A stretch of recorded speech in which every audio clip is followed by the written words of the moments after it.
How are you doing? I'm Martin from Gardens for Life. In this video I'm going to show you how I harvest comfrey leaves. So I'm just here in one of the lovely gardens. And look, there's a comfrey plant. I had already harvested a little bit of it. You can see here. So I took about a crate full here of leaves without the stems. Hopefully that will help them dry as well, taking the stems off. I'm going to be cutting the rest of these leaves now, and then the stems as well. So I'm actually going to be propagating this plant while I'm at it. It's best done during the winter, but while you're cutting it back, I don't think there's much harm, and we can get a lot of growth out of it yet. This growing season, this is only the beginning of August now, so we might as well look at the rest of the garden. It's going well. Marsh woundwort, the Taunton kale, dahlias, more marsh woundwort in the background, and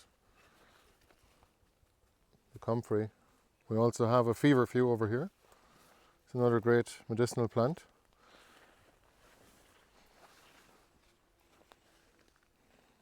Look at that.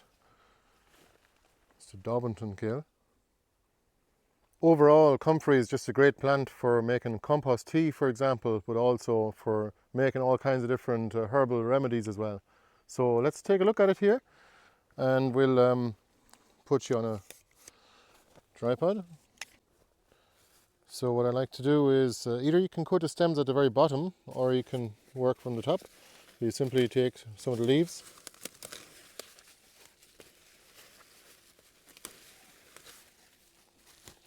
and all we do once we have a bunch of them here,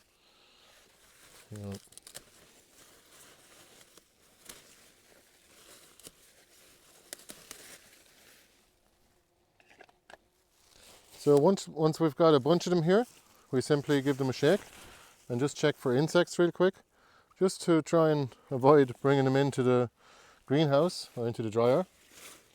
So, and that's a crate full of leaves. Probably get one more crate out of that plant here. And for those of you concerned about the flowers, there is very few of them left now at this point on this particular plant, because we had harvested this one before, and we have lots of other forage sources for the insects. So these leaves are ready for the greenhouse now. We're just going to put them in a dryer. So to pick your comfrey, all you have to do is just make sure you wash your hands if you're going to use it for herbal remedies. If it's for compost tea, it doesn't matter at all. Just put the stems in too, but here we want to try and use it for other purposes. Get a bunch of them here, and all you have to do is give them a little shake. Just make sure there's no insect in it, and then put them in the crate. Alright, here we are now in our greenhouse up the road, and this is in our other garden. So we have our dehydrators here. So this is them, and I'm going to hang these up in the greenhouse and fill them up with leaves. So let's do that. So the way I hang them up is there is Velcro here. You can see the Velcro here, but I prefer using a bit of wire just in case. You have all of these compartments here to dry your things, and you can close them and open them with a zip. That way you can keep the insects out and keep your flowers or leaves clean.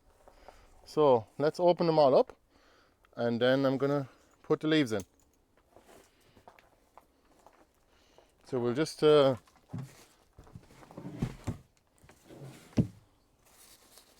take some of these leaves here.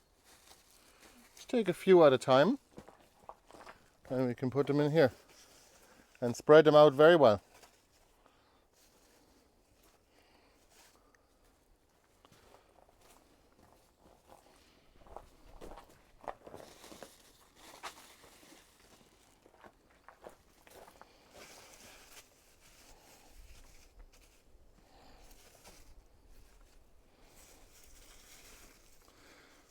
I think we're going to need a lot more than 3 dryers though to do several crates of these leaves, but hopefully they'll dry within a matter of several days, maybe 2 or 3 days. Hopefully they'll be mostly dry, and then they'll take up a lot less space.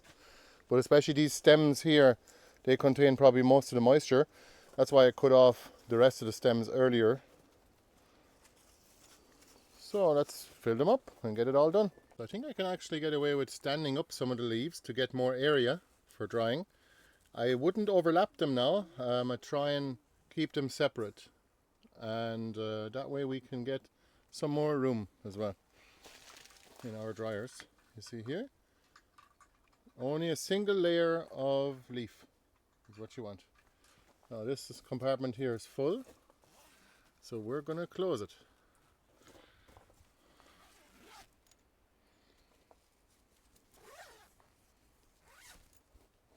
There you go. Insects won't get in now. So this is the Comfrey here. We disinfected the crates beforehand and also our hands. And we're going to bundle them up like this and wrap a bit of string around it, hessian string. And you can see here, that's what they look like after. And they're hanging up like that. So we keep a distance between them, but once they start drying, they definitely take up less space. So don't put too many leaves in one go, otherwise it won't dry in here properly. These were hung up just yesterday evening, and even now, look, you can see the leaves aren't taking up as much space as they're starting to dry.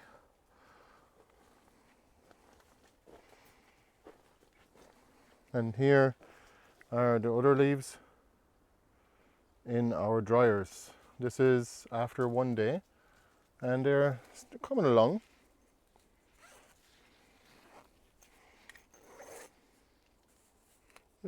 They're definitely starting to dry out.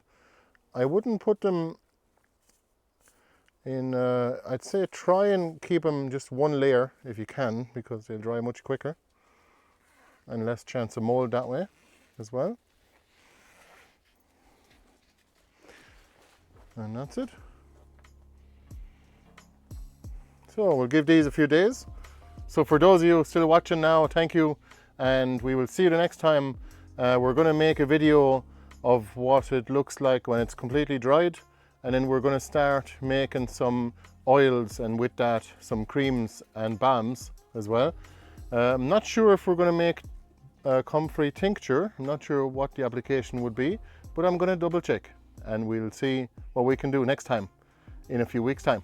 If you want to support us, consider becoming a member of the support community, or you can get something on our online shop as well. So we have plants and roots and cuttings and all the rest. Thank you for watching. See you the next time. Bye bye.